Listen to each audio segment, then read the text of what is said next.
નમસ્કાર।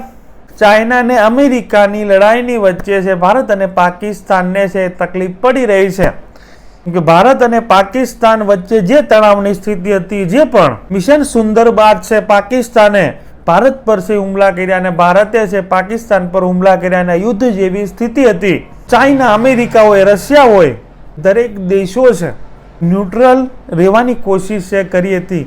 તો જ્યારે અમેરિકાએ એવી કોશિશ કરી અને કંઈક સફળ થયું એવું અમેરિકા છે એ માને છે કે અમે છે બંને વચ્ચે છે સુલેજ કરાવી છે, અમે બંને વચ્ચે છે યુદ્ધ વિરામ માટે છે એ મનાવ્યા છે।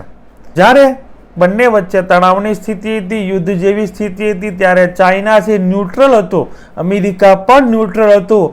પણ જ્યારે અમેરિકાએ શ્રેય લીધો કે અમે બંને વચ્ચે યુદ્ધ વિરામ કરાવવામાં સફળ થયા છીએ, ત્યારથી ચાઇનાની એન્ટ્રી થઈ જાય છે અને ચાઇનાના સૂર બદલાય છે। એ જ ચાઇના જ્યારે તણાવની સ્થિતિ હતી ત્યારે ન્યુટ્રલ હતું, જ્યારે અમેરિકાની એન્ટ્રી ભારત અને પાકિસ્તાનના તણાવની વચ્ચે થાય છે ત્યારે ચાઇનાના સૂર પણ બદલાયા છે અને ચાઇના ક્યાંક પાકિસ્તાનની તરફેણ લેતું જોવા મળી રહ્યું છે।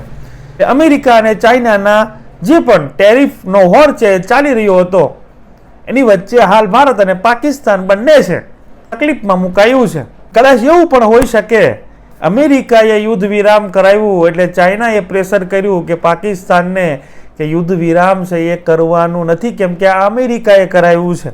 ચાઇના અને અમેરિકાની દુશ્મની વચ્ચે છે પાકિસ્તાન અને ભારત છે સંકટમાં મુકાઈ શકે છે। આના પર તમારું શું કહેવું છે? તમારા વિચારો છે જરૂર કમેન્ટ બોક્સમાં છે રજૂ કરજો। Thank you.